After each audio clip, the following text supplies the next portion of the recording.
please like and subscribe. Welcome back to another Crypto Bros And a Holly Girl. podcast, number 80, as I was enlightened about. Yes. You were enlightened about it? Yes. Caleb I'm enlightened me. enlightened about it now, too. How exciting to have episode 80 with Jake Hammock. Yeah. That's kind of So welcome, Jake. Jake is with Atrium, and he's going to be our guest today. And this is going to be the pre-recorded part that comes out tomorrow. But we are actually going to go live, which everybody will be able to see. So welcome. We appreciate having you on. Yeah, it's awesome to be on episode 80. Mm-hmm. So again, I've been subscribed. I'm truly humbled to be here and hope this is an awesome dialogue. So let's dive in wherever we can. Well, let's get started with some off-topic crypto topic stuff because we have been really busy in real life and behind the scenes of shooting this podcast. As you can see, Greg finally got his bat cave constructed and all that construction is done, and most people can probably tell that my background is a little bit different because I actually got moved. And Holly's been a little bit under the weather in recent weeks, but a little bit on the mend, right? Yes, finally. I think yesterday was when I finally started feeling human again. And like myself, it's been a while. So It's been like a week. I think it was last Saturday that you told me you weren't feeling very good. Yeah, it's been like a solid week of just pure sickness. So Well, welcome back to the real world. And Caleb, Yay. Caleb still has all his fingers. My fingers. Yeah, That's good. I actually saw them in person yesterday, and they don't look like they're about to fall off. So that's awesome. They're fixed.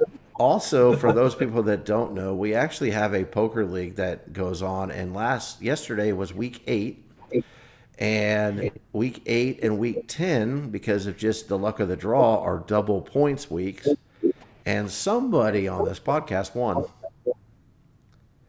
If you can't tell who it was, it was Holly. So even though it hurts me, it hurts my soul. Congratulations. thank you. You guys. Yeah. I mean, I've been very consistently getting like 5th, 6th place. And so I kind of chalked it up to, I'm just not going to win it ever. And yesterday, I was so nervous being in the last 2 against your guys' brother that is very aggressive when it comes to playing poker. And so I was very, very scared that he was going to beat me because I am not as aggressive as he is. And I actually felt bad when I would get good cards and win. I was so nervous and I just was actually shocked. I think like right after we won, I sent you guys a text and I said, I freaking won because I shocked myself. No, it's a good game. And that game actually put us, everybody has a fighting chance. Well, at least most people do. I don't know about the guy in the bat cave, but most people still have a chance to get in the top 3. Yeah, sorry about your luck, Greg. That's all right. But no, there has been a lot of things going on. And for those of you that know that I coach high school basketball and our first game is tomorrow. And so this year I was an idiot and said I would help out with junior high basketball. And so we have 2 or 3 more weeks of that. I don't know. I can't keep track of the days of the week anymore. But it has been nuts. So I do appreciate, and I know all of us do, appreciate everybody that supports this channel of understanding that we've kind of not been awesome about being on every week. And so we hope to change that. And I think that episode 80 will be a good one to kind of jump back on. And if you've never seen it before, hopefully you'll like it and you'll kind of see the personality shine through. And that's all I have for an intro. You guys want to talk about crypto? Sure. Crypto. Sure. First off, tell everybody how you got that shirt, Holly. Because I think that's a funny story. I mean, I feel like everybody knows I'm such a super merch girl. And so I decided what better, place to look than Amazon. And I went on there and sure enough, like there was Atrium shirts. Like Awesome. there's not a whole bunch. But there's like a different colors of almost the same style. There's another one that said got Atrium, and I really wanted that one, but it wouldn't get here in time, so that's kind of sad. But I ended up getting this one because I just am super supporter of Jake, and so I Yeah. just whatever why not have a cool shirt? And when he comes out for his own merch, I will There be you go. buying that too. So Yeah, that's not a lie. Holly probably has a closet dedicated to just merch, shirts, hats, whatever, it's mugs. it is so ridiculous. Yes, I love, Yeah, but I don't know. There's something about merch that like I don't know. I feel like it's helping get the word out when you wear it. So yeah, I Yeah. for sure. I know for a fact that well, sometimes when you walk around, that people ask you like, "What is that?" Like they've never even heard of it before, and it's just an opportunity yeah, to talk to people about what's going on in the crypto world. So, exactly. okay, Yep. so we've been gone for we missed last week, and so this will be 2 weeks. So to get into some crypto stuff and without rehashing everything that's happened in the last 2 weeks, the SEC has been a little bit on a tear, and their latest victim, I guess to say, is Binance, and having fallen by the wayside and all of that without getting into details because I honestly don't know exactly what's going on there. I know that some people have more information than others, but now CZ is no longer in charge and has stepped aside, and there's gigantic fines that were talked about. First, it started. I don't want to say I'm going to leave out some, okay, but some of them I feel like some of the bigger players. We had Kraken and we had Bitrex and we have Binance. So my question is twofold to everyone involved. One, who's next? Because I feel like there's going to be a next. And why? Why does this keep happening to these companies that, for the most part, have been pretty much in the forefront of, either being a project or being in the ability to be able to allow people to purchase or be an on ramp or an off ramp. And before I give you what I think it is, I was just curious if you guys had any thoughts on that. Put you on the spot, didn't I? Yeah. It's a mixture of money Okay. and um just like a scare tactic of who has enough to survive. Honestly, I really see it going that way. Who's going to fight their way out of it? Okay. Do you think, with that being said, do you believe that some of them are in the wrong? Actually in the wrong? Mm-hmm. Most likely. Okay. I Because mean, I go ahead. there's smoke, there's fire, Mm-hmm. right? Yeah. And I feel like, yes, some of they have done some things behind, the scenes that probably weren't the best, and now they're getting caught for it, maybe. Yeah. It's just so random how it's all of the sudden everybody's getting attacked. And why now? Like why in this why I don't know. It just seems like why all of a sudden. And I mean, we know the bull market's around the corner sooner than later, so True. I would maybe say, that's though, the timing is weird, but at the same time, the SEC isn't going to go after, and I'm not saying I'm rooting for them, right? I actually think most of the things they're doing are really not for the good of the public. But these investigations take a really long time. So my guess is a lot of them started at roughly the same time. And so it takes time for them to gather all their facts and get their cases together. I don't think this is something that like 6 weeks ago all of a sudden they go, we're going to start taking down people and blah blah blah, right? I do believe that's just a lot of the investigation's been happening for a long time, but I that's just where I'm at on what you saying there. But the reason I ask you, do you think some of them are in the wrong, is because I have seen over and over and over again about people saying, well, the SEC is just picking fights. They're just going after anyone and everyone and this and that. There may be some of that, but there's also been times where things have been proven where people have been in the wrong. And I don't want to speculate, but let's just take CZ for example. Would you just pay that fine without fighting if there wasn't something going on in the background? I wouldn't. I'd want my day in court. I mean, I'd go nuts. Well, it depends. Yeah. It depends on how much money it is. I mean, Yeah, maybe. Maybe we just if don't you, speak in those many zeros. yeah, I think there's a little bit different when you have the money.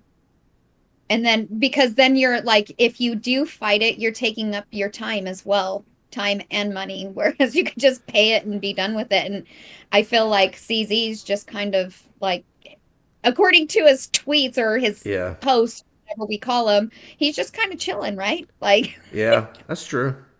That's true. Yeah. I don't I know. mean, uh, Part of where I'm coming from though too is the who's next. I have no idea. That was more of a rhetorical type question. Hopefully, no one's next. Okay.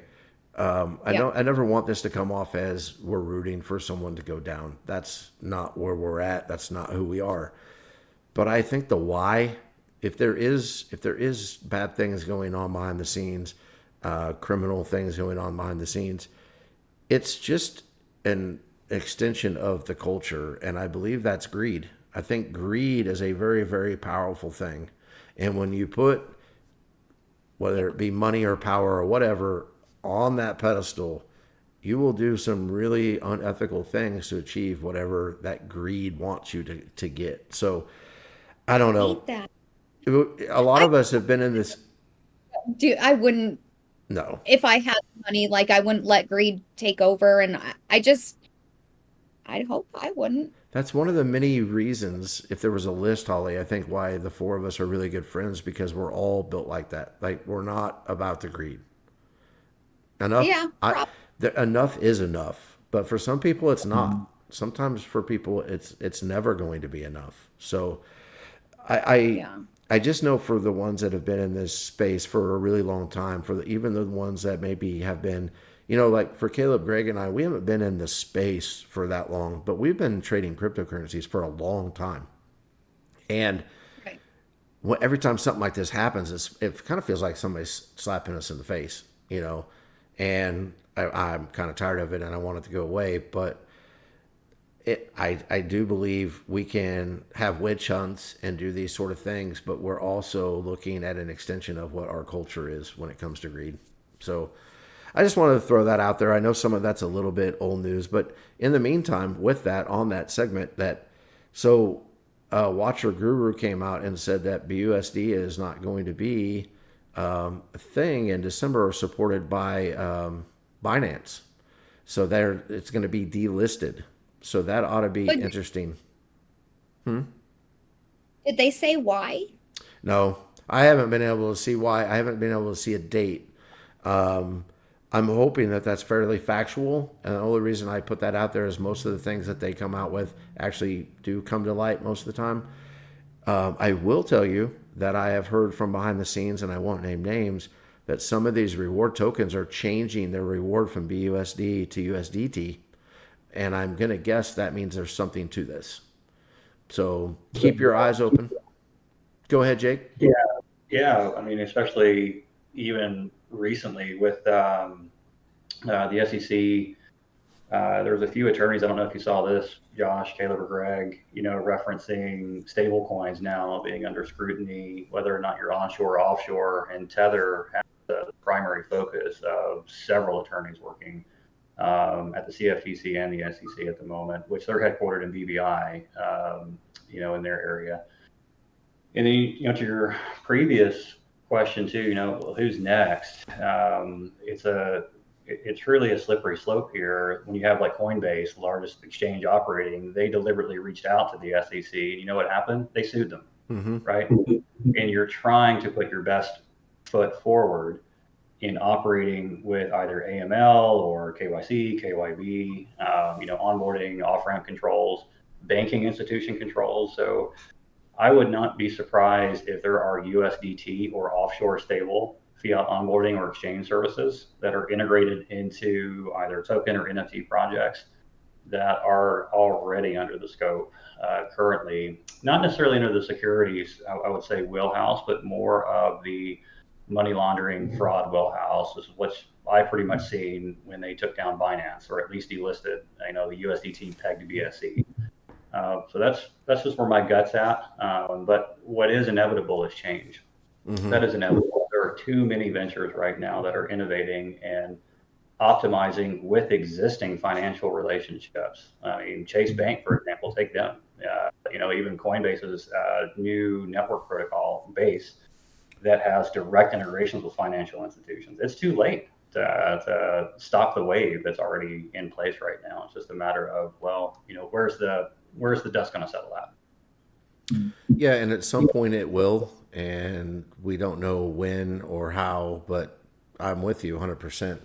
It's for those that believe it's doomsday and it's all going to crumble and go away. No, it's too late. To your point, it's way too late for that. So there will be some that will fall by the wayside, rightfully so, or in some cases, I'm sure because we're talking about government, not rightfully so. They may just be some out there that get picked on for whatever reason. But anyways, to get out of that kind of negative talk a little bit, I did want to spend a little bit of time kind of asking Jake a few questions that has to do with some stuff that came up about SafeMoon and about some of the patents that have been out and about, released over the last, I don't know what it was, 3 or 4 days, something like that. Remember, I've been moving, so I lost track of time. But so, Jake, when it comes to those patents, your name's on those, and you have a hand in some of that. So, what would anything you would care to share with us when it comes to, say, operating in Phoenix and the windmills and things like that? Ooh, well, a lot. And clearly I'll share with what I can. Sure. And just for a quick disclaimer, if it's public record, I'm happy to talk more about those details. So what most have probably have already seen, if you've read the patent or at least got through the first couple of pages, and what that was, I filed that, was it May of 2022? And so clearly there was a lot of work going on around the IP of what it represents. So there was clearly a lot of overlap with, the previous videos from John about windmills and turbines. And this patent is more omni-generational. So omni-power generational is not necessarily all about, wind turbines or solar, geothermal, even, direct DC generation from fossil fuels, which is clearly what we don't want.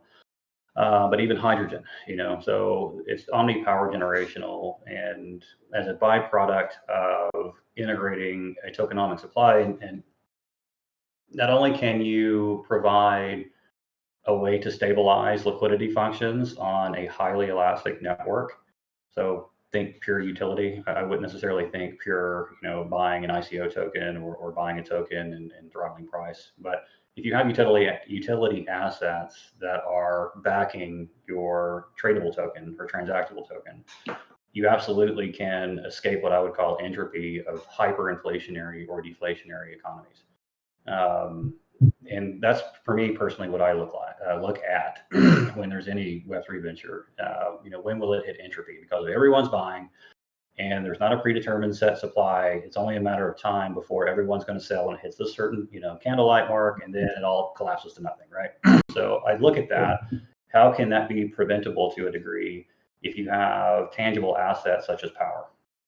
And if you provide an auxiliary utility such as long-range mesh networking computations, well, now you're speaking a whole different ballgame. And so that's what is really in that, in the claim listings, is the mesh network software that would enable the SafeMoon ecosystem product line direct access into that utility grade infrastructure. That's what it is. So they're talking about a lot of things that gets people really, really excited. Have you kind of figured out that a lot of people, this is what I see, I guess I should put it that way, that they're excited about some things that they don't really understand when it comes to what you just said? And here's what I mean by that.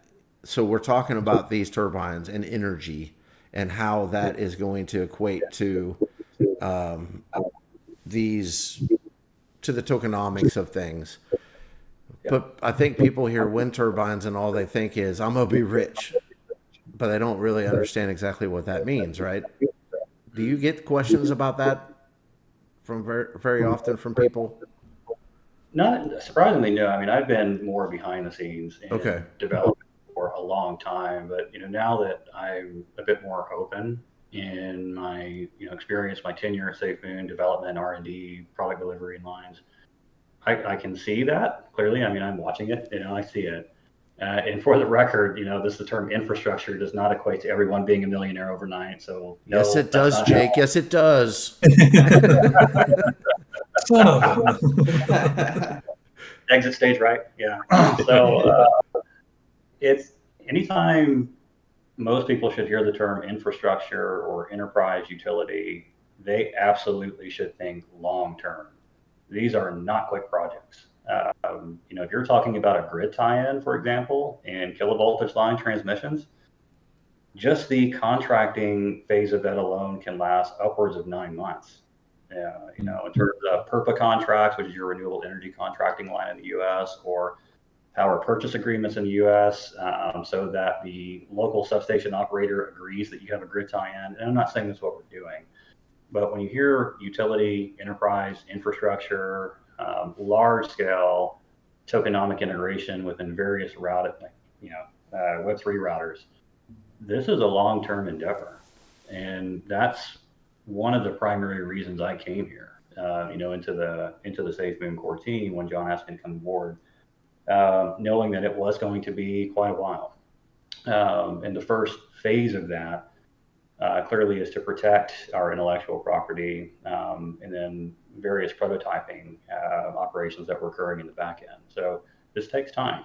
Yeah, so no one be a millionaire overnight with infrastructure. Okay, I won't go take that loan out then. Yeah. Oh, yes. Jake told me to do it. No. Yeah. I have it on video. Yeah, No, that's what they need to see. but also, Jake, when you talk about those sort of things too, that makes me think that those are the things that are going to be around for a long time. It's not quickly built and quickly torn down. It's something that takes a while to get there. So I can get excited about that because I'm wired a little bit different than some people. But these guys know. Yeah. I mean, utility's going to be around, right? I mean, we're still using the same, more or less, damn light bulb that Edison pioneered when he was going to market against Tesla. The carbon filter light bulb. You can also thank for the extra work hours that we have because of these light bulbs, right? It extended the workday when there was only Yeah, right. So thank Edison and Jake for collapsing. Yeah, right. I'm with you. I don't believe in 5-day, 6-day, 7-day. I don't believe in that economy. Period. I don't. It's for a myriad of reasons, but address the effects of anything long range utility. That's the plan, or that was the goal. Anyways, I can't speak for the current operations, since I stepped away as a CTO, but that was absolutely the goal, was for systemic and, to a degree, a perpetual access point inside one particular ecosystem that would span to many.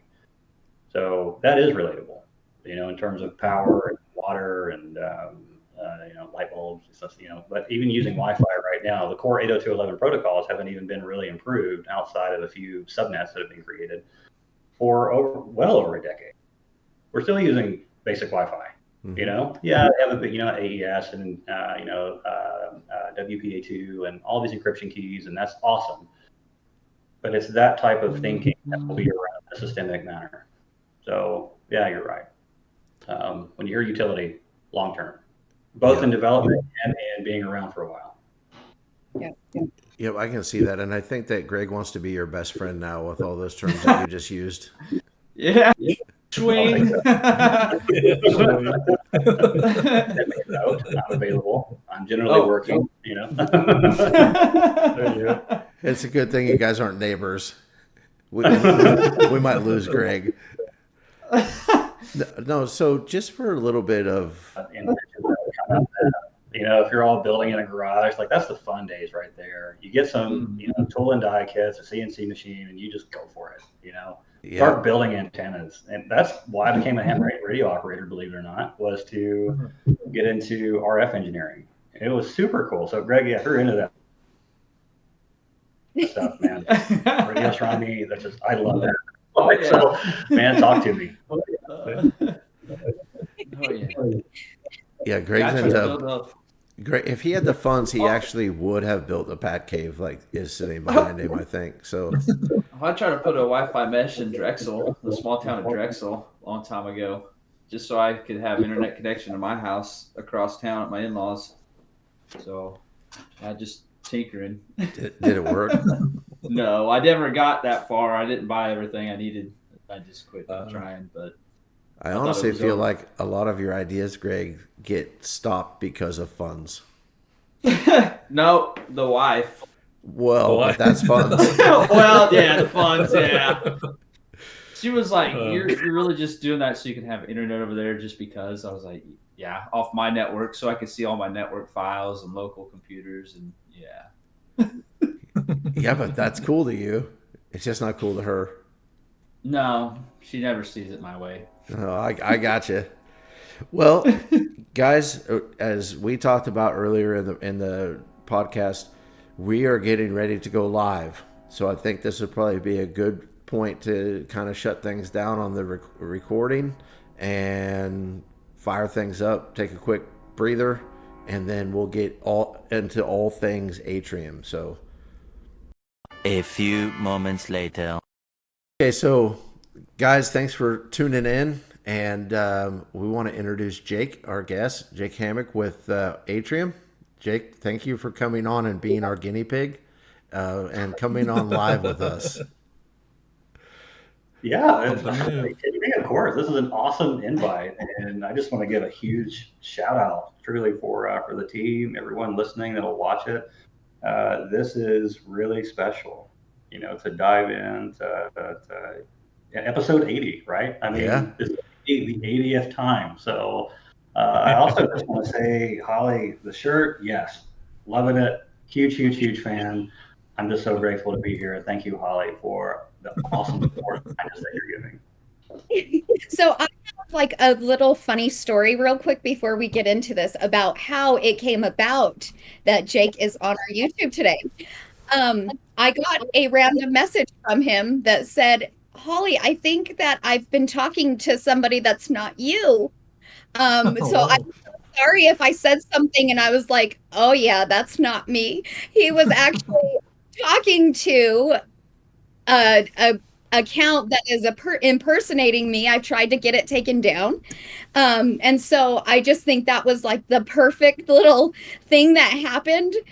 Because I honestly, Jake, I really wanted you to be one of our first guests on here, but I didn't know how to ask you without, I don't know, just without it seeming so too straightforward and like in your face. And so I feel like, thank you, Fake Holly, for bringing us together, because that is happened. I thought it was it worked. Funny. Yeah, it did work. Yeah, so Jake, Holly's got this weird thing where she gets super embarrassed and doesn't want to ask people to come on the show. And I'm like, just ask them. They're people. They'll be okay with it. And if they're not, then we'll move on. But we do appreciate you coming on. There's a lot to discuss when it comes with the project Atrium that you're working with. And I will be honest with you, I always spend, I would like to say, a lot of time researching our guests before they come on. And I did that with you, but I had a hard time finding a lot of things on your project. Some of the Twitter accounts and things like that have not been up for that long. And at least in the whole scope of X. I keep calling it Twitter, but it is what it is. Yeah. But I want to give you the opportunity to kind of tell us what you guys are about, what you're doing, maybe what you got going on, and things that you're excited for, things like that. So we'll kind of give you the floor and ask questions as we go along. Let's do it. Yeah. By the way, thank you. I'm absolutely happy to jam. And to start with, I've been involved with the Atrium for just shy of 3 years now in terms of designing an ecosystem so vast, with so many moving parts. And I welcome every single question that comes, just interrupt me, stop me. What about this? What about that? There's a lot here. It's taken years, truly, to structure all the patents that we have on it, the right team, the development that's gone on, the legal framework and structure, so that we're operating compliantly from, both as a Web3 company married with a DAO cooperative and in our banking relationships with all that we're doing. So it's been a hot minute. And clearly we're new, in terms of coming online to the public viewpoint, as it was time to debut it to the world. And so, happy to dive right into it, in terms of what it is. You're going to hear terms, by the way, token bound accounts. You're going to hear conservation. You're going to hear medicinal psychedelics, which I understand is a bit of a taboo subject, but in a few states in the U.S., it is legal under medicinal and therapeutic means, which is where we focus at. And you're going to hear a lot about, the cooperative sharing economy. And so what we talked about before, and I really believe this highlights the Atrium as why I created it, why I designed it, and why we have the right team behind pushing for it, is I wanted to give back. I am absolutely appalled at the intensity of greed that has rocked the Web3 industry. Not just Web3, SaaS, anything else. Pick something, right? Big box retail, it doesn't matter. And it becomes so idolized that we're chasing after the one thing of many things that will absolutely destroy humanity in the process. Mm-hmm. I want nothing with it, period. And to create an entity where you're giving back money of your earnings, it's a little intimidating, right? Because if you structure in the US anyways, if you structure an LLC or a C Corp or an S Corp, unless you have individualized controls and your state allows it by your board, you're not able to get money back for revenue, patronage, earnings, period. Unless you're a public company in which you have then shares that attract dividends, but even then you're competing off profitability metrics. So to me, all of those organizational types cannot scale if we are to evolve humanity to wherever it is we go next. And so the Atrium is not, I'm saying the way, I'm just saying that it's a way in terms of our introduction as to what comes next, where we give money back. So I just want to highlight, it started there, actually. How do you give money back?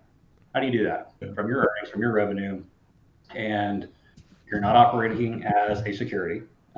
From all the metrics of the Howey test, from previous court rulings, with the right legal team that is willing to partner with you in this. How do you do it? And then we landed on the LCA model, which is a limited cooperative association. You'll hear that term a lot too. The best way I can describe an LCA is that it's in the context of how we're operating, a far more legally protected DAO.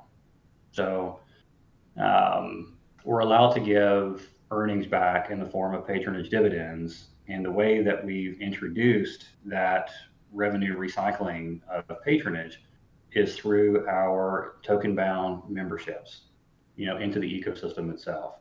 So how it works is you'll mint the token-bound NFT, and I'll get into why token-bound in a minute. By the way, the ERC 6551 standard, which is backwards compatible with ERC 721, we come to find out. So more on that in a minute, because that is important. But in order to come into the ecosystem, you'll mint the Starholder NFT when we go live on the 21st of this month. And you convert that NFT directly on the interface to membership. And you can play with it now on the testnet if you want to. So it's interactable. So feel free to push on the UI, mobile, web. And there's a few features that we're developing now. It's not quite live, to include some other features behind the core DApp. but that's how you get into the ecosystem itself. The first two Star Waves finance the NFT marketplace that we're building behind our core DApp, and finalize the development of our Halo ecosystem. And Halo is more of a branding term. I get that, but the address localized part of it is not. That is very much so technically on point when it comes to localizing a new credit supply token generation tech stack onto a token bound NFT contract. That's completely new. And then we've patented that process of it. So I'll go into those details in a minute on how it works, why a credit supply and token generation system matters, and how do you account for dividend earnings, and then also what you're doing, in the Atrium, what constitutes patronage, the operations. But that's the Atrium in, kind of the 411 info, is that it's a DAO that it operates with far more protections as a cooperative. And it also highlights the importance of the sharing economy, not just giving back to the members, but also giving back to our partners, which we're just thrilled, on how that ecosystem comes together. We just made a partnership announcement, right? So, with the Mooniesons, which is awesome. For anyone that, that met in Star Wave Alpha, they can claim a free Atrium artifact asset, ERC 721. And now you have access into two ecosystems that share a unified bridge suite. So, think of DAO to DAO economy in our new era, in the spirit of giving back, and in the process, you are creating not just human to human impact, social impact. I cannot stand that term as a branding buzzword. I love when people become the effect of change, and they really use something that impacts their life in a meaningful way. I could care less on, hearing, oh yeah, we're social impact, and then what are you doing? Oh, we monitor clouds. That's cool. Don't get me wrong; it could be used for a lot of great things and big data and da. But are you paying someone's mortgage? Are you putting food on the table? Are you providing water? True, tangible, real. Are you helping them in the global mental health crisis, which is exactly where we come in at with the medicinal psychedelic side, and then the conservation side is perpetual, which we can get into that too. So we marry impact, rev sharing economy, DAO cooperative ecosystem operating as one, which we call a togetherative. And there you go. So it's about, please pepper the questions away, because it's the easiest way that we're going to know and walk this bridge together. Yeah, so I saw that what was the term you used again? Togetherative. I can't hardly pronounce that for some reason, Yes. but I saw that and I was like, oh, I like that. So you want to give back, right? So that's pretty obvious. So you're talking about the revenue sharing. Where's the revenue come from? Yeah, it comes from not only the membership, annual membership fees, which are 100 USDC an annual year to pay for your membership, which gives you access into the full suite of our stacks behind your DApp. But the core, actually, there's about three core drivers. One of those being the membership fees.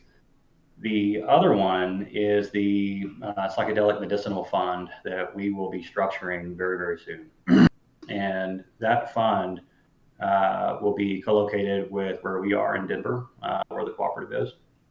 And it'll be making investments without the aggressive centralized capitalistic returns like typical funds do, venture capitalists or private equity. Right? Most funds are looking at this egregious 60% IRR annual. So it forces consumers to pay higher premiums based off of generating those higher returns back to your creditors. We're not playing that stupid ballgame.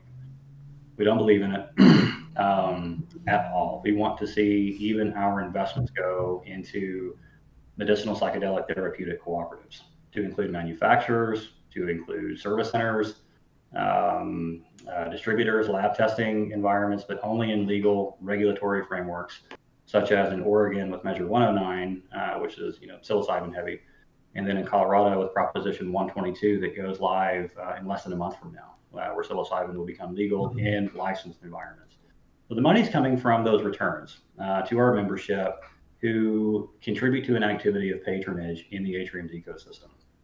Well, what's that? What's patronage? Because you're going to hear that word a ton. By the way, when you talk to me with Atrium, you'll hear patronage. We named our core DAP, to put it in the name, just so it really emphasizes. It means activity. Okay. You do something.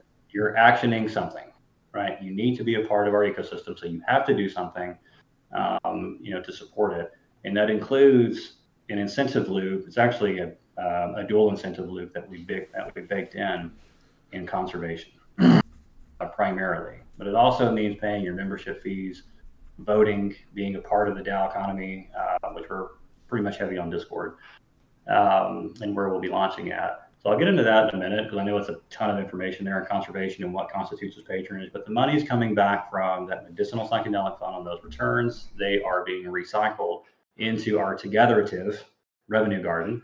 And then from that, how we're issuing those patronage dividends is through that Halo ecosystem, which is what we call more or less a stabilization economy, simply through the fact of our credit and token emission system that we built in. So we're neither inflationary nor deflationary. We stabilize it based off the earning returns from that fund.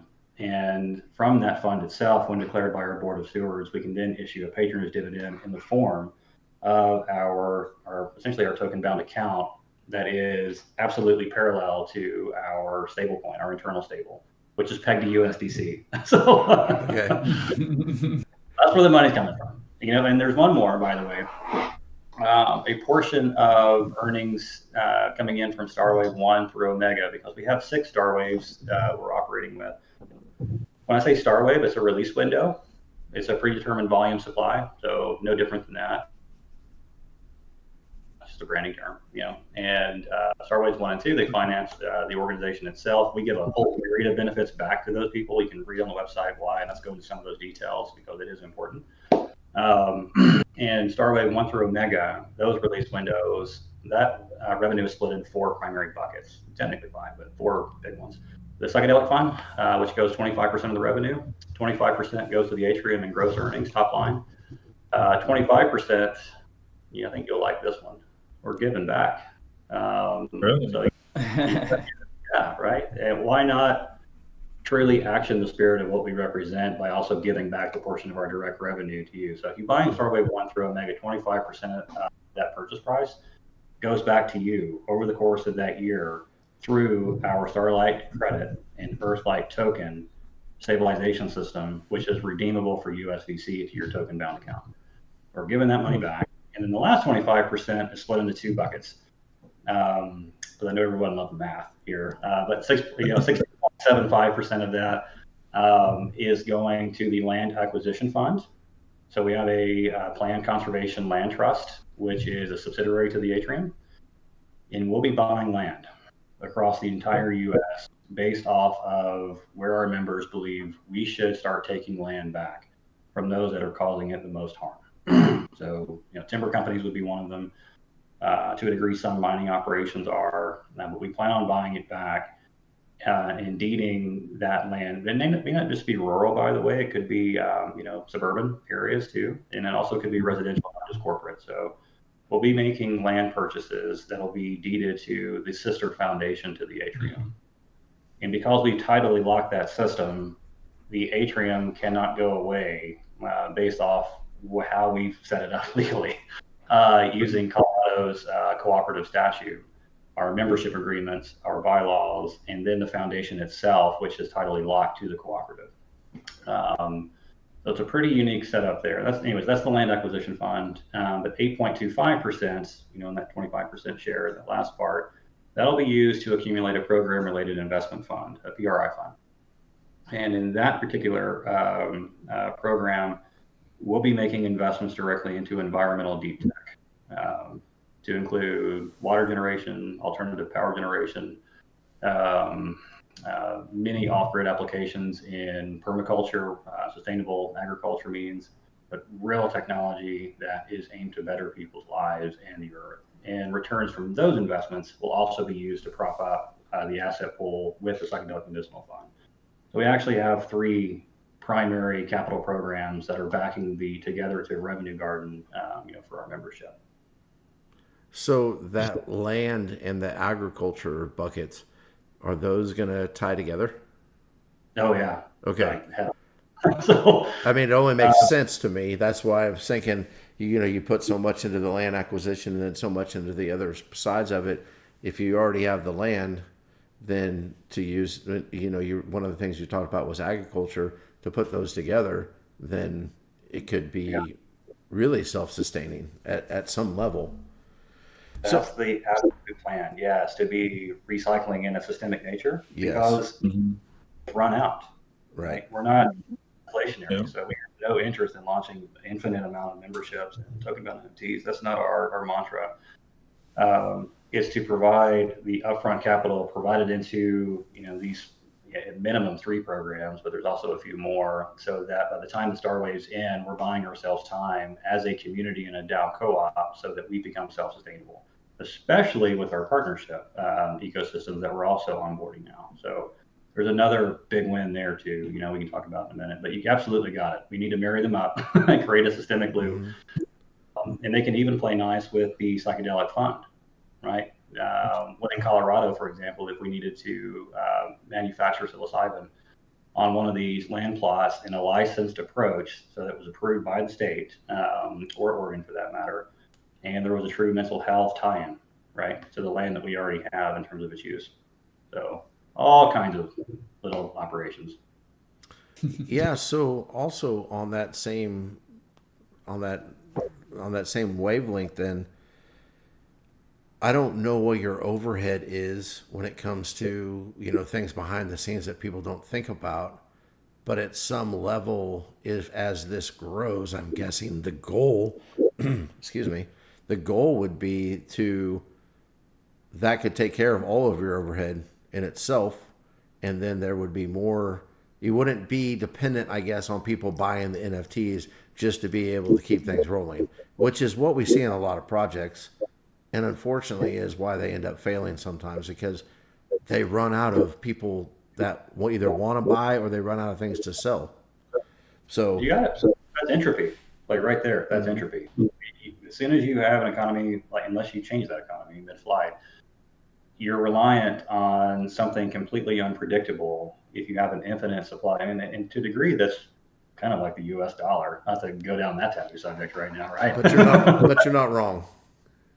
Yeah, I mean, that's exactly it. You will hit entropy one way or another and lead to a chaotic event that could absolutely destabilize your ecosystem.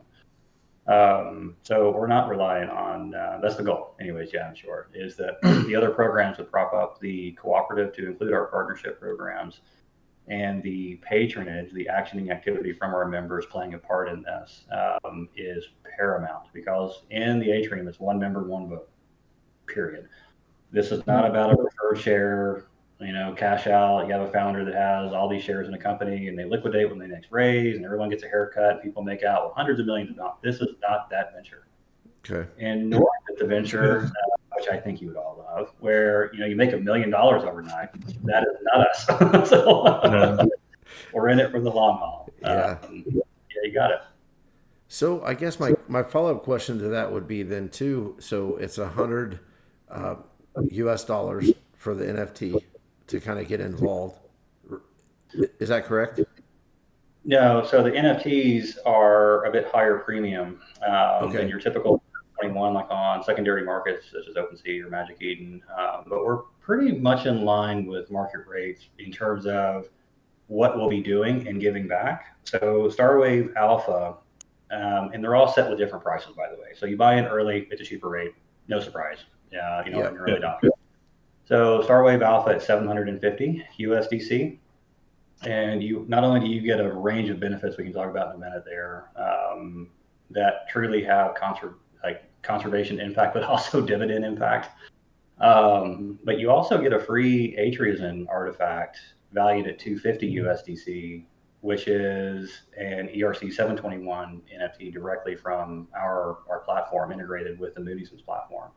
So you actually get 2 NFTs when you are eligible for the Atrium artifact when you mint the Starholder NFT from Starwave Alpha. But at 750, when we first opened, at 3,550 supply, and it's $100 per year for your membership fee. But with Starwave Alpha, folks, that meant that's waived for 5 years. So you don't have to spend $100 at all until 5 years from after you mint.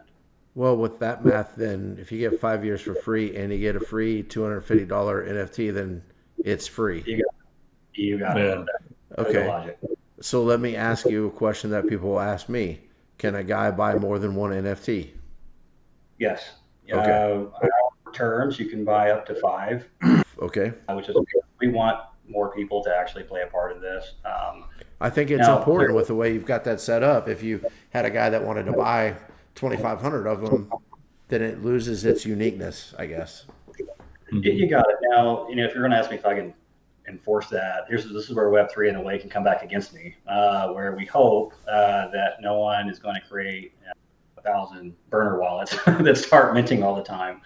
But it actually would play a ripple effect when you claim your dividend, because then we have to have our cooperative KYC checks that would offboard you when you redeem your Earthlight tokens to your USDC in our redemption facility. So it actually would be counterproductive if you were trying to do that maneuver. But yeah, we want more people to be in the ecosystem. And again, if you buy 5, or if you buy 3 or 2 or 1, it's irrespective to the amount of voting power you have in the DAO. Even for me, by the way, as a majority shareholder, it is irrelevant to what a voting power would be on an operational governance affair, because we're truly going into this. We're going into this together. And I know that sounds cheesy, cliche. I don't care. But we're going into these uncharted waters together. And what better way than we all have a vote in where that goes. So we have a question. Yeah, go ahead. Hold on. We have a question from Megalodon that says, if you buy multiple, you get votes. If you buy multiple one more time? If you buy multiple, do you get multiple votes? No. Are you able to vote? Just the one. Yep. So if you have 2 NFTs, 3 NFTs, 5, it is still one voting action from that member in the cooperative. But what you do get are the additional dividend eligibility earnings when declared by the board. So if you do buy 2 or 3 or 4, you're absolutely eligible to get additional dividend supply based off the NFT itself. So you only have one vote, you're absolutely opening a door to increase your patronage dividend eligibility, period. So if we had, let's say, I don't know, $5,000 in the revenue garden, which we'll have plenty more than that later. But if we have that, everyone is distributed in equal weights when declared by the board of stewards. And if you hold, let's say, 2 or 3 or 4, you're going to get, the 2, 3, 4x as to what someone would have with 1. So you will get a higher dividend earning, a patronage dividend earning in the cooperative by holding more once we have the revenue garden accumulated from those capital programs. Gotcha. So, and is the go ahead, Holly. I'm sorry. Is the KYC done at purchase? One more time. Is it me? Can you guys not hear me? There's a delay with you. It's probably me. Crap. I'm deaf. So it's The KYC, is that done at purchase? It's kind of done both ways, actually. We did a pretty clever trick. I think it's clever. I guess you guys and gals be the decision holder here. But we're onboarding through our Discord OL service that we've integrated. So when you become a member, you can do this now on the testnet if you want to mint a few. Click on the membership icon on the top left of the NFT, and you will be instructed to agree to the membership terms, but link your Discord account. Well, your Discord account, has the metadata that we need in order to satisfy the Colorado cooperative statute, without being just a flagrant violation of privacy, because where we don't want to be at in the world is custodying personal data. That's really not what we want to be a part of. However, when you redeem your Earthlight tokens, and we'll talk about the infra, I think it's really important in a second, and what are Starlight credits? What are Earthlight tokens? How does this work? But when you redeem for USDC, you'll be prompted with another window that you'll have to put your PII, essentially. Your first name, last name, and your physical address for a KYC check. And the reason because of that is we must issue a 1099 PATR to satisfy our accounting controls, which is a patronage dividend, because patronage dividends are taxed royally differently than capital gains, gross earnings, W-2, all that stuff. So in order for us to do that, to give an electronic 1099 PATR, we need your personal details at the end of the ecosystem itself, not in the beginning. So that's how our user flow and onboarding and off-ramp experience goes. And when you redeem your USDC, feel free to leave it on, the platform if you want, or go through a third-party regulated exchange and cash out or trade or whatever you want to do. Like, that's not our decision focus there. It's yours. You've earned it as a patronage activity, now in the form of a dividend. And is that payment, is that going to be quarterly, annually? Is there something that triggers that? It'll be annually. Okay. It will occur by or before 01 March of the next year, because we need the full year to accumulate the capital program earning returns. When we know that, which will generally be in January from the previous year accounting year, then we can accumulate and declare what is in the revenue garden to be distributed across the entire membership population. But it'll be once a year. Okay. So now I got to know what Starlight credits are about. Let's do that, man. Because I saw that and I started to get into it, and I was like, instead of doing the research on it, I'm just going to ask the man when he's here. It's easier than reading a long KB Medium article. I understand. I kind of that you caught me. You caught me. I spent years writing it. So summarize it in 2 minutes. Wow. You should see the patent document that'll come out next year on this. So, We'll have you back on, so I don't have to read it. Then I can be lazy. At that point, I don't wish that on anyone. I really don't. Just use it and see the benefit and call it good. And know that it works. All right. So what we're bringing that's really novel, and that this is the entire DeFi/Web3 space. And by the way, I've been in Web3 since 2010. Wasn't called in at all, and I was having fun. About the early Bitcoin days and its protocol inception. It was really fun to see that innovation take it where we are now, especially when it comes to staking and liquid staking and different network transactions. Like, this is pioneering right here. So long as we don't go back to the 2016, 2017 era, I'm more than okay with it. So I have no interest in the ICO again. Please no more.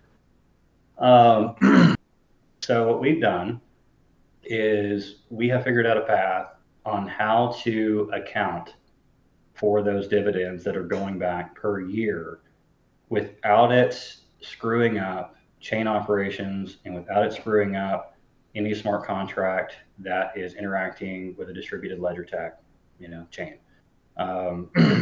And in a way right now, it's irrespective as to what proof of X, that we're working with in chains. There is an existing problem, as there are many problems in Web3. One of those is accounting. How are you going to account to your dividend earnings per year? So what we've done is created a credit supply service.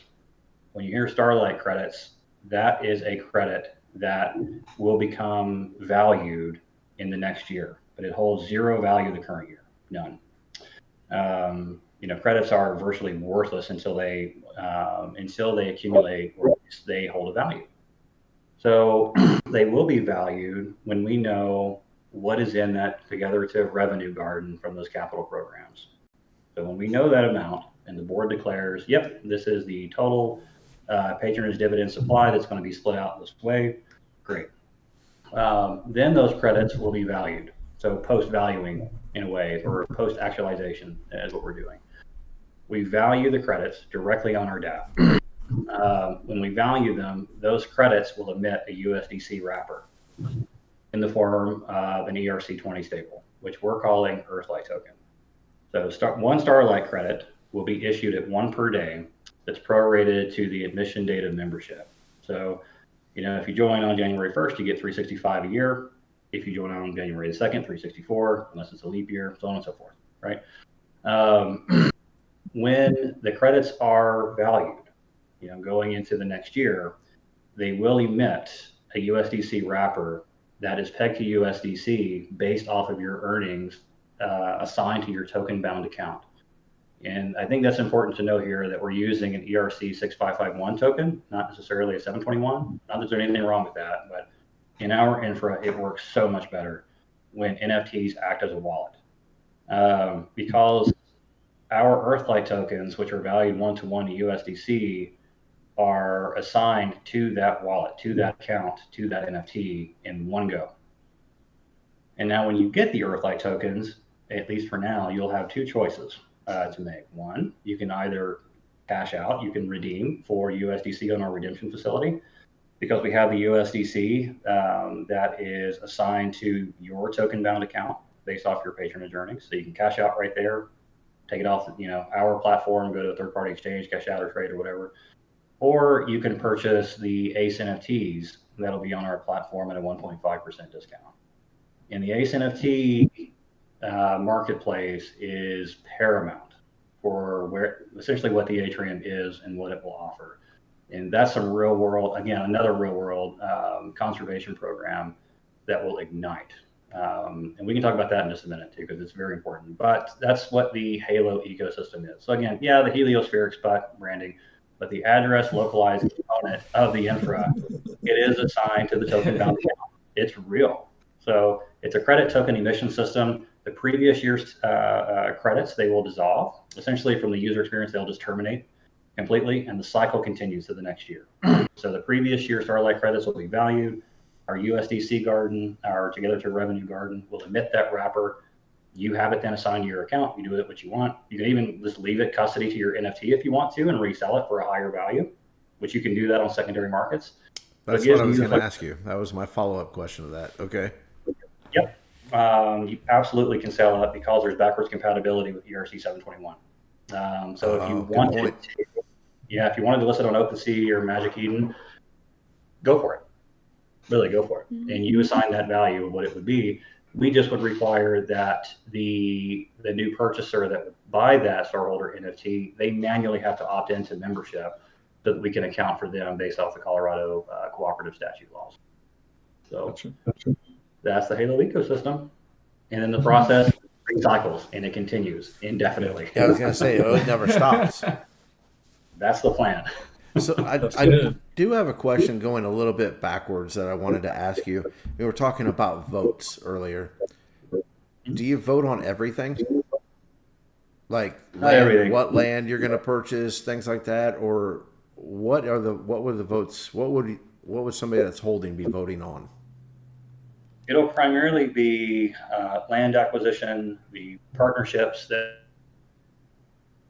we will onboard into our ecosystem, similar to what we did with the Mooniesons, which again is amazing on how that was just a natural bridge. But we're going to onboard future partners that want to play nice with us too, just like the Mooniesons did, and they'll vote on that. So out of these 5 partnership applications that we have, what do you feel that would be the best integration to our ecosystem that would give the next star wave access to something you would want? That's all of our decision. Together. We may even include an advisory voting control so that the future psychedelic capital program that we're injecting capital into to fuel this new renaissance to combat the global mental health care crisis that we're in, members will be able to vote as to which organization that capital essentially should go to under advisement from the membership to the psychedelic fund itself. So we'll be making voting there. Where should we look on the conservation easement side, which is an entirely other, and that's the ACE NFT marketplace that we'll talk about in a minute. Where should we look at? How should we design our onboarding experience and our redemption facility experience? Do we need to tweak any of our existing tech? Because there's going to be awesome developers that will join and say, hey, what if you just do it this way? Perfect. That's the feedback we want to make voting. So submit ideas. We'll vote on that, as a cooperative together. So long as that there are governance stipulation controls that we have on the board of stewards, which would prevent the cooperative eventually from, collapsing under its own weight. We built it and architected it to prevent that from the get-go, which is again why it took several years to do it. Yeah, well, it sounds like that too. I mean, it sounds like there's been a lot of thought put into that, but I also think it is smart that as tech changes and things like that, that you are willing to switch things up a little bit instead of going down a road that for whatever reason is obsolete and is the detriment to what you're doing, not just in tech, but in other just businesses. I've seen that happen before. You know, mom and pop things. Hey, this is how we've always done it. Well, the way you've always done it doesn't work anymore. I'm sorry, but it just doesn't. But they end up closing their doors because they refuse to change with the time. So I like that. Yeah, that's kind of the goal here. And then to, again, keep operating after I'm out of the picture. This isn't about me on stage here. This isn't about, the individualized self. It's about that of what the many can prove to them. If it's going to succeed for the long term, it can't be about that. That is correct. Too many people are more worried about being center stage than they are about something that's going to continue to thrive throughout the years. You know, I know many people on that same note that are setting up wallets for their kids who are like 3. Well, the 50-year-old CEO that's at that, it's got to go past him if this kid's going to have any benefit to that whatsoever. But too many times we do see that in whether it's an NFT project or whether it's just a token where it's all about the guy up front, and it can't be just about the guy up front. It doesn't work that way. Life doesn't work that way. So that is good. Yeah. I like that. I like that for sure. 1,000%. Yeah. So Jake, you have given us a lot of information, and some of it, I'll be honest with you, I have taken, I don't know if that's in focus or not, but I have taken a ton of notes that I have to go back and look at. Okay.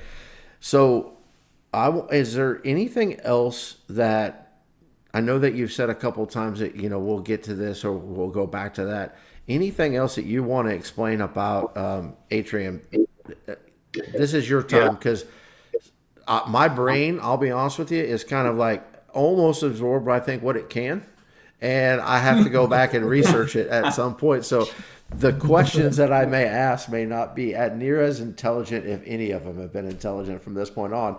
But I also don't want to cut you off. I want you to be able to explain what you want to get out there so people can do what I've done and taken some notes and they can go back and look at it. Yeah. If you're out in the world taking notes, you'll probably want to take some notes on this one. Okay. Let me flip the page, Jake, because this one's it's full. Man, I got to step away for a few seconds to check on my daughter, so my screen will go. Okay. Okay. All right. I got my notepad out. I'll take notes for Greg too. All right. This is a core service that we are building now. And you may have seen the term ACE NFT on our website, Agriculture and Conservation Easement, ACE NFT. And to really give you the 411, we are aiming and positioning the Atrium to be the Zillow of conservation easements in the United States. Oh, wow. Most people in the U.S., unless you're in real estate, then you're like, oh yeah, duh, I know what they are. But if you're a buyer, most people aren't quite aware of what a conservation easement is. And it is a way forward to preserve a piece of land in perpetuity when it is titled to a legally authorized organization, which we have. And we're doing that in a way to tokenize these physical real estate contracts through the entire U.S. real estate market, listing them on our ACE NFT marketplace, only available for our members to purchase. Now, that is massive, in terms of the service, the tokenization constructs and the benefits that are offered there.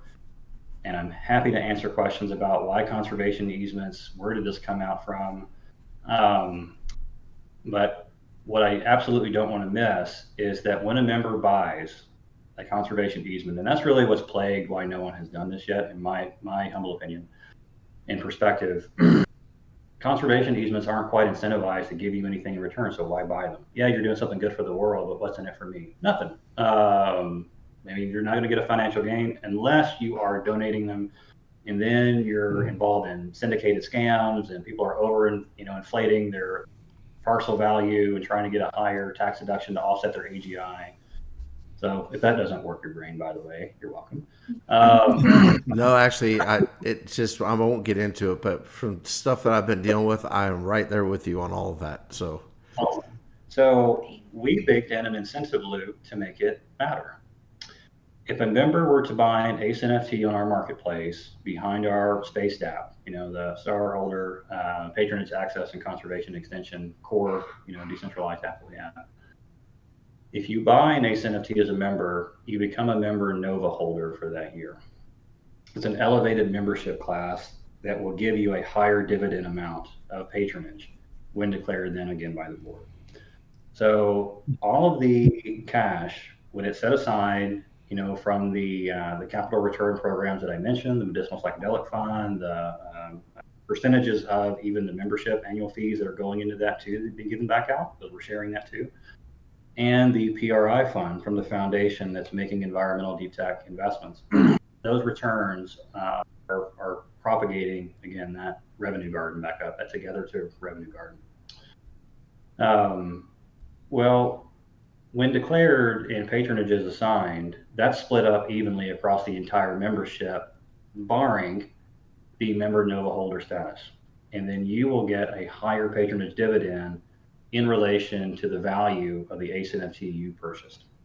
So you're actually going to get a higher patronage dividend the more ACE NFTs that you purchase. So if we go back, remember what I was talking about on our internal ERC20 Earthlight token? mm-hmm. Yep. One of two things: you can cash out for USDC or redeem rather, and then you can cash out on the exchange later. Or you can purchase one of these ACE NFTs for 1.5% discount. Well, now you have an easier entry and access to have a higher member elevated tier that would then give you a higher patronage dividend in the following year. So that's why it matters. And by the way, in Starwave Alpha and Zero, you have perpetual perks that follow that NFT as well, to include a 5% discount on ACE NFTs and a 5% purchasing reward on these NFTs. And that follows the life of the token bound star holder NFT if you mint from one of those two Starwaves. So 5% in Starwave Alpha and 3% in Starwave Zero. So it's a massive deal. And when you buy a conservation easement NFT as a member, you're not buying real estate at all. You are unlocking it so that it will trigger an automated titling operation with that local county recorder and that conservation land trust to title the easement into that foundation, the same foundation I mentioned earlier that's holding all the deeds to that land. That foundation, the Autonof Foundation, which is tidally locked to the Atrium, is managing stewardship of all the conservation parcels, the easements and the actual deed, statutory and warranty. And one thing about a conservation easement is that it follows the land. So even when that property is sold later on, that easement is still titled to it. And the only thing that we're allowing outside of conservation that would go on there, so nature, is we want people to grow food. We absolutely want that. We are running out of it. And this isn't to be doomsday, isn't the time for that. But we want people to grow food. So feel free if you want to put a greenhouse on there or a small garden or grow boxes. I don't care. So long, hopefully it would be more, renewable or permaculture related. But those easements, yeah, they're perpetual. And they follow, again, the land. So this is the interesting component of our ACE NFT marketplace. We're going to have eventually, by 2025, we're going to have a self-listing service established so that if you wanted to put up 0.2, 0.3, whatever acres in conservation, send us a note, directly self-list. We will then either split the appraisal fees or pay for it entirely with a third party. They'll appraise that area. We'll enter into a listing contract agreement together, and the contract terms are, more or less 18%. What would be the Atrium's cut of that, and portions of that are also being recycled back to the membership. So when it's bought, the property owner, they get the cash value minus 18%. The member Nova holder, star holder that made the purchase, get the higher dividend appropriation, patronage dividend appropriation and allotment from that revenue garden based off, the three capital programs I just mentioned to you about, and the earth benefits in perpetuity based off the land being in custody and stewardship of the foundation. So I did not want to miss that or absolutely run over it because it's huge. So, but legally then, who owns the land at that point? So let's just say that I had 5 acres I wanted to do that with. Do I still maintain that?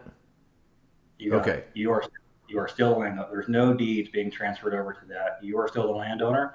It's just essentially a forever commitment that you're making with our foundation that a portion of that 5 acres or the whole 5 acres, whatever it is that you put up there, will be in stewardship of conservation and held by the foundation. But you still retain rights and ownership to the land itself. You just can't build a home on it or a duplex, apartment complex, or put a business on it or put a parking lot on it somewhere. We should have done this 10 years ago. I could have done that with about 10 acres because it's not a bad deal for the landowner either, right? I mean, you still own the land and you get 18% of that fee back. So, or 9, I think you split it, right? But you get the entire third-party appraisal amount minus 18% when it's purchased. I mean, so say it appraises, at $5,000 or $10,000 or $20,000, well, whatever that appraises at, and it's purchased on our platform from a member, you get that total value minus 18%. So you get the cash right there. So if I still have the deed, what keeps me from selling it again? I mean, if you own the land, and that's the thing too, own your property, most mortgage creditors, by the way, even their mortgages will allow that to occur. Yep. So, I mean, obviously you got to check with your mortgage provider, but if you own the land outright or the property or home or whatever, it can even be in suburban America where you have, 0.1 acres or 0.00 something, right? That's perfectly fine, so long as that area doesn't overlap with the utility easement. So, you can't have a utility wire coming in or a water main, and sell that, then it can't be touched, then we have a conflict. But so long as that, you have it and you're allowed to do it, you absolutely can self-list, in 2025. And then we're actually approaching people now. So I may even approach you, Josh, and say, hey, you want to list, a portion of your land? And let's put it on our platform. The Conservation Land Trust will tokenize that as an ERC 721, NFT, right? Mm-hmm. Put it up for our members to buy. When they buy that, it triggers the automated titling operation with that local county. So there is an easement on that land then. Mm-hmm. Okay, gotcha. All right. Okay. Well, and I could see that being important in urban areas too, where if you had 0.2 acres, and community gardens are popping up in places I would have never even thought about them being in some of the urban areas of Kansas City, which is, where we're close to. And so I could see that being a good deal for those people too, especially if you were in a place where you weren't ever planning on moving, so yeah, it's perfect. Yeah. So that's the closed loop system, right? You see the little incentives that we baked in to get us here. It's taken a lot of legal partnership and a lot of organizational development with R&D to marry and fuse all these operations as well. And, we're not entirely going to be dependent on Polygon in the future. We're certainly looking at other potential chain operations as well, doing certain functions. So right now we're on Polygon. It's easier for access. The network fees are, awesome compared to being in other networks right now. So as they scale, but we skipped the centralization route on the conservation easement side because we could have done this on just a basic web app. You get your membership ticket here, and we proved that the old school way, but we wanted to skip ahead and go right in between the decentralized and the distributed model. And that's what we're doing now. Awesome. Well, is there anything else that you want to share with us? Kept you for a while. I'm afraid you're going to run out of water. I think we've been live for just shy of an hour or so, and I know people don't know this that are tuning in live, but we did pre-record about 30 minutes worth of stuff that will be attached to this tomorrow. And I know that sometimes your name gets brought up when it comes to things that have been going on with SafeMoon. All that stuff was pre-recorded. We wanted this live segment to be about the project Atrium that you're with now. So the floor is still yours. I don't want to cut you off by any means, but I also don't want you to feel like you got to fill time. So I love fielding time. No, I'm just grateful. I did not mean to warp everybody's brains. The whole idea is to look at this as an easier onboarding system. Mm-hmm. So I'm absolutely welcome to questions. I would encourage it actually because it does help. It takes a couple conversations to fully get the gears turning. Mhm. This is what a membership means. This is what a token bound NFT account means. This is this. This is that. This is that. So I really welcome questions right now, to be honest with you, Josh. I feel like I've covered, a ton here, but I'm absolutely open to field anything I can to help. Yeah, I think you've the questions that I'm seeing on YouTube. You've done a really good job of already explaining a lot of the answers there. I do have a question though. I can't lie; it's not super serious, but I do have a question for you. As a guy that doesn't have much going on up here, what is this over your shoulder? You know what that is. I'm sitting there. I won't lie to you. There's some times where I'm like, oh man, I feel inadequate right about now, So, but no, sorry, I like to keep it lighthearted too. I really do think you hit something, nail on the head on something you just got through saying though, that this is so in depth that this is actually a project that it does take more than one conversation. I think as you get into it and you start to understand it, and I can go back through my notes and really look into some of these specific things we've talked about, even the live segment or the stuff that we pre-recorded, there is a lot of... Let me ask you this. How long did it take you guys to come up with this idea? Because it blows my mind how in-depth this is. I've been working on this just shy of 3 years.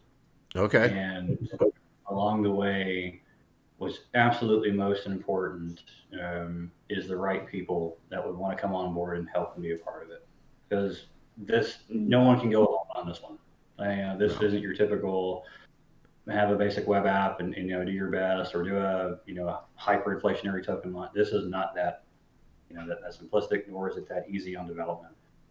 So along the way, attracting the right people that share that same mentality. Well, for one, be kind. So, yes, right. We have to share kindness. Yeah. They don't really care about being center stage all the time. It's not about that or the personal identity. That's not the reason why.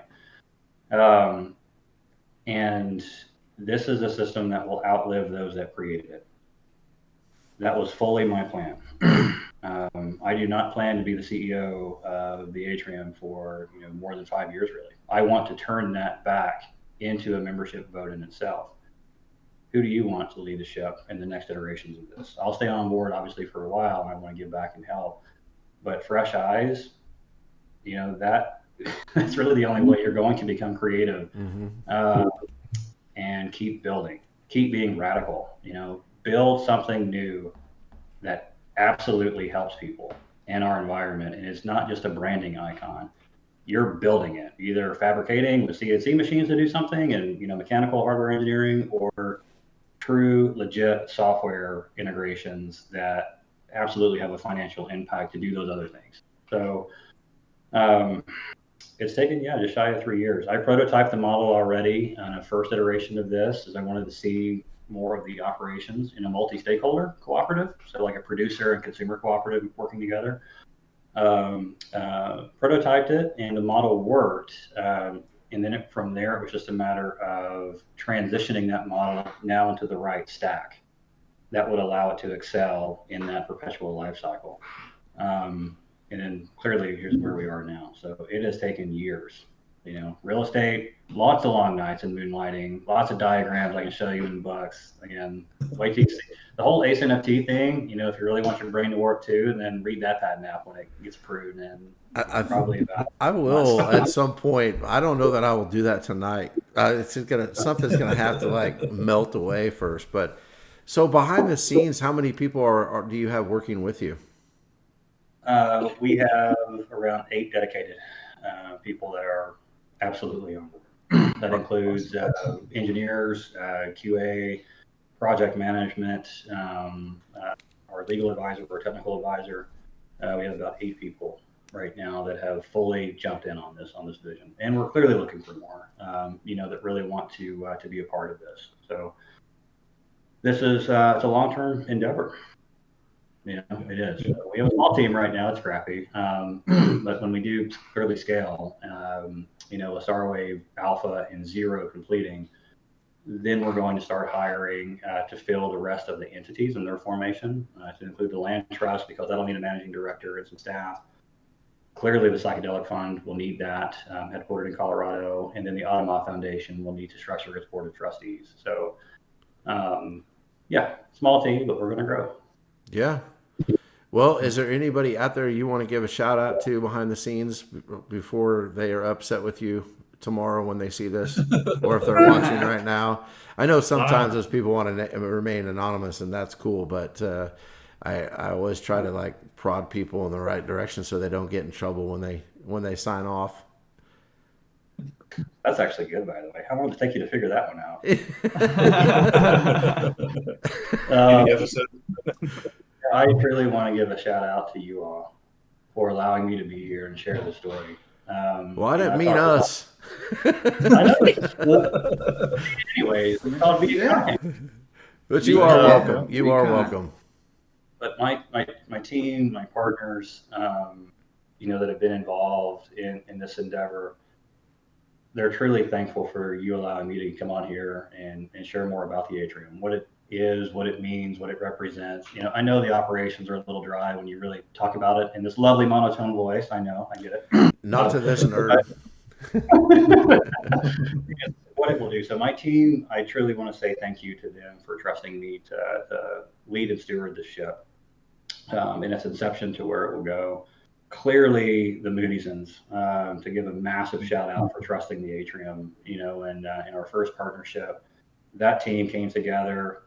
I mean, I know we said this on the X Space the other night, but it was truly like peanut butter and jelly. Not only is it almost an identical brand, but that team went out of the way, Christian and Spook, integrating our story of what we're really doing in real life into their book, like how cool is that? Yeah. Right. And they spent all that time and all that work and that energy.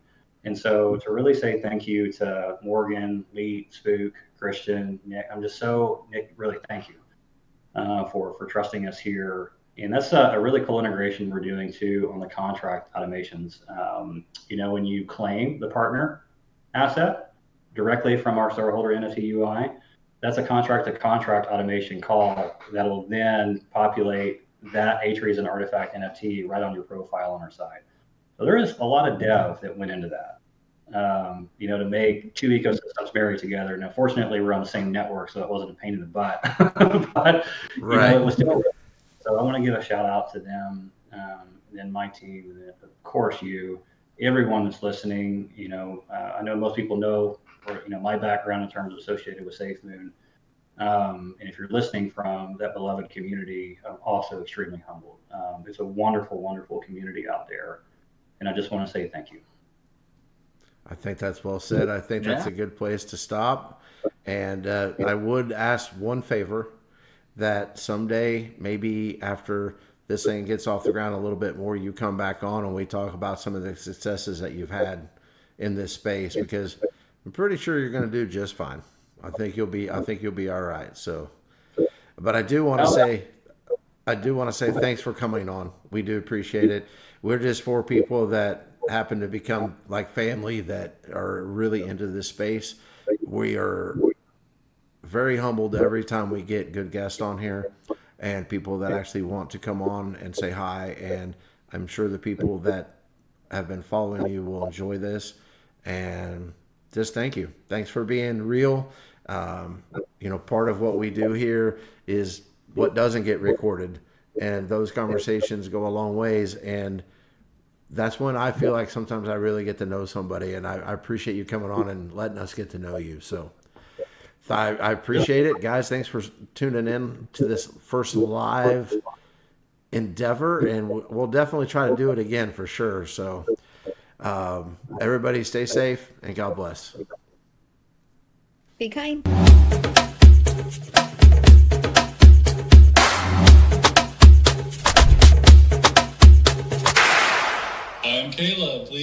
and subscribe.